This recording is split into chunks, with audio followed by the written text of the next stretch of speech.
بسم اللہ الرحمن الرحیم۔ آج کا ہمارا موضوع ہے منکر ولایت علی کے حصے میں عذاب الہی ہے، اور یہ قرآن مجید کی ایک آیت کو مد نظر رکھتے ہوئے ہم موضوع پیش کرنا چاہتے ہیں۔ اور ولایت گزشتہ ویڈیو میں ہم عرض کر چکے ہیں کہ ولایت کا معنی ہر کوئی اپنے اپنے حساب سے کرتا رہے۔ انما ولیکم اللہ ورسولہ والذین آمنوا الذین یقیمون الصلاۃ ویؤتون الزکاۃ وہم راکعون۔ یہ سورہ مائدہ کی آیہ 55 میں اللہ ولی ہے، اللہ کا رسول ولی ہے، وہ صاحبان ایمان ولی ہیں جو حالت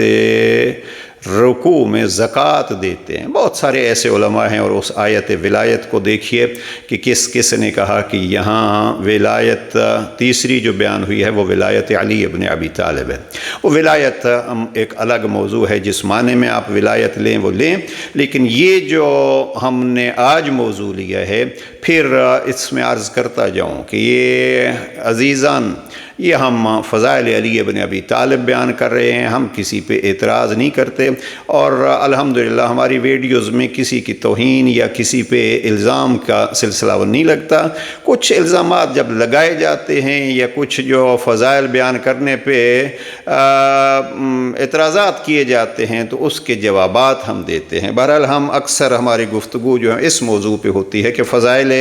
علی اور اولاد علی کو کس انداز سے بیان کیا جائے۔ یہ میں گزارش کروں گا کہ صاحبان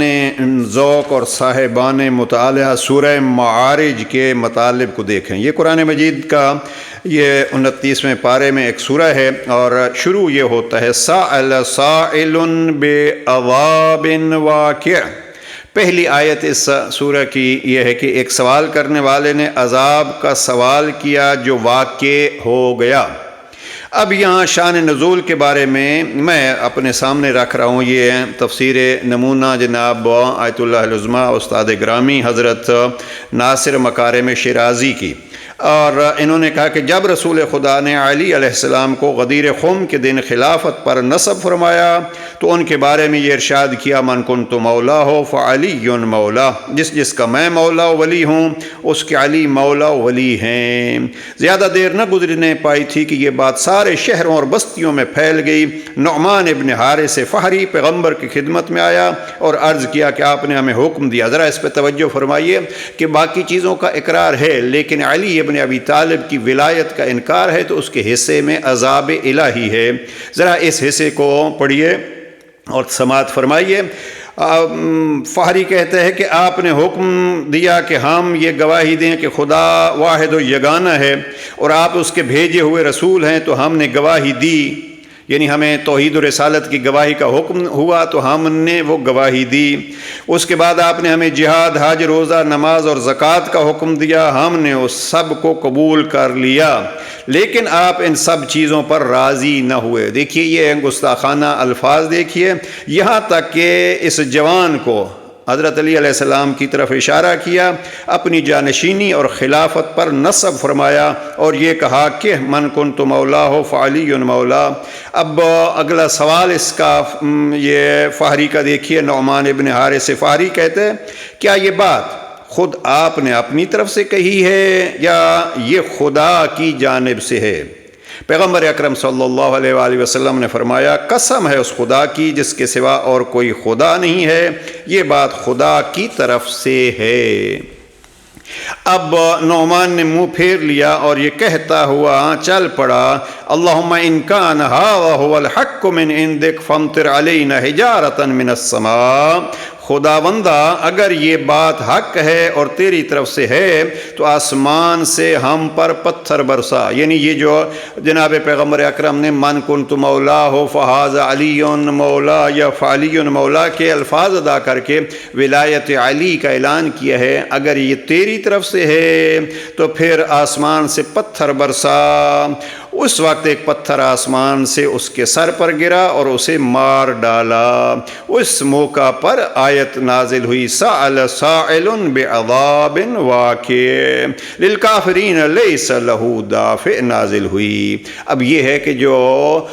رسول کے کہنے پہ توحید کو بھی مانے، رسالت کو بھی مانے، واجبات کو بھی مانے، لیکن ولایت علی کا انکار کرتا ہے تو اس کے لیے عذاب واقع ہے۔ ہم گزشتہ ویڈیو میں عرض کر چکے ہیں عزیزان، معنی ولایت اپنے طور پر کر لیجئے، علی کی ولایت کو اختلافی نہیں بنائیے معنی میں کہ یہ معنی ہے اور وہ معنی ہے۔ ہم نے عرض کیا تھا گزشتہ سیشن میں کہ معنی اپنے طور پر کرتے رہیے لیکن غدیر مل کے منائیے، اس لیے کہ غدیر پیغمبر اکرم کا اعلان ہے اور الحمدللہ اہل سنت علماء اس کو منا رہے ہیں۔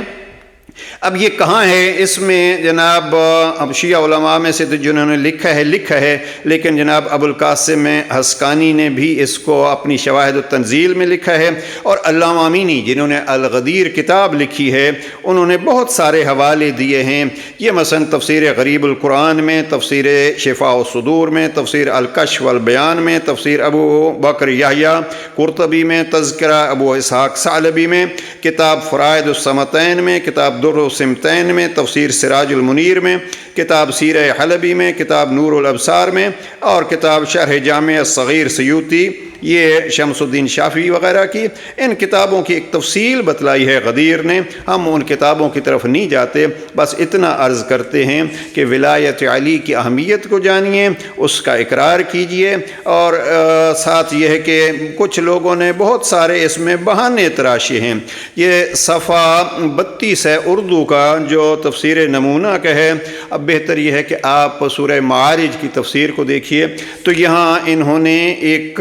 عنوان دیا ہے ایک نکتہ، اور اس نکتے میں انہوں نے کہا کہ بہانہ تراشوں کے بیہودہ اعتراضات عام طور پر وہ موارد جن میں آیات و روایات امیر المومنین علی علیہ السلام کے مخصوص فضائل کی طرف اشارہ کرتی ہیں، ان میں بعض لوگ اتنا اصرار کرتے ہیں کہ جہاں تک ہو سکے، ذرا توجہ فرمائیے، یہ ہیں اختلافات، اور میں پھر یہاں کہنا چاہتا ہوں کہ یہ ناسبی افراد کا اور خارجی ذہن رکھنے والوں کا، اور ان کی ایک پہچان یہ ہے کہ وہ چھٹے نمبر پہ یزید کو خلیفہ سمجھتے ہیں، یہ ان کے اعتراضات ہوتے ہیں، ورنہ ہمارا کبھی بھی یہ پہلو نہیں ہوتا کہ اہل سنت علماء الحمدللہ یہ جو نام ہم نے لیے ہیں اور جنہوں نے اس آیت کو اس غدیر سے متعلق لکھا ہے وہ بھی اہل سنت علماء ہیں۔ ہم یہ نہیں کہتے کہ یہ سنی نظریہ ہے، بلکہ یہ ناسبی بعض اوقات ایسی چیزیں پیش کرتے ہیں۔ تو لکھتے ہیں کہ ان میں بعض لوگ اتنا اصرار کرتے ہیں کہ جہاں تک ہو سکے مطلب کو اہمیت نہ دی جائے جہاں فضائل علی بیان ہوتے ہیں، یا تو اسے نظر انداز کر دیا جائے یا اس کی کوئی انحرافی توجیہ کر دی جائے اور ایک خاص وصف سے اور باریکی کے ساتھ مسئلہ کو بیان کیا جائے، حالانکہ اگر یہ فضائل دوسرے لوگوں کے ہوتے تو دریا دلی اور سہولت کے ساتھ انہیں قبول کرتے۔ اس بات کا زندہ ثبوت اور واضح نمونہ وہ 7 اعتراضات ہیں جو ابن تیمیہ نے اپنی کتاب منہاج السنہ میں ان احادیث کے بارے میں کیے ہیں جو اوپر والی آیت کے شان نزول میں آئی ہے، جنہیں ہم اختصار کے ساتھ پیش کرتے ہیں۔ اب یہ یعنی اعتراضات کچھ لوگوں کی طبیعت فضائل کو برداشت نہیں کرتی تو وہ ایسے آیات کو وہ غدیر کی بھی توجیہ کرتے ہیں، یا ایھا الرسول بلغ کی بھی، الیوم اکملت کی بھی، انما ولیکم اللہ بھی، اور پھر آیت تطہیر بھی۔ اس پہ ہمارے موضوع ایک ویڈیو موجود ہے، شیعہ جوان ناسبی اور سنی میں فرق کریں۔ الحمدللہ ایسی شخصیات اس دور میں بھی اہل سنت میں موجود ہیں جو فضائل علی لکھ بھی رہے ہیں اور گونج کے اپنے محافل میں پڑھ بھی رہے ہیں۔ پروردگار ہمیں ولایت علی کے سائے میں اتحاد و اتفاق اور شیعہ اور سنی بھائی چارے کی توفیق عطا فرمائے، تاکہ جو مسلمان ہمیں دیکھ رہے ہیں کہ مسلمان کہاں ہیں، ہم ان کے سامنے یہ فلسطین اور یہ کشمیر اور یہ ہندوستان کے کلی علاقوں میں ہم بھی کہہ سکیں ہم جہاں تک کر سکتے ہیں آپ کے لیے حاضر ہیں، اور کچھ نہیں تو شیعہ سنی ہاتھ میں ہاتھ ڈال کے ایک دوسرے کے ساتھ مل کے آپ کے لیے دعا بھی کر سکتے ہیں، آواز بھی بلند کر سکتے ہیں۔ پروردگار ولایت علی سب کو مبارک فرمائے۔ والسلام علیکم ورحمۃ اللہ وبرکاتہ۔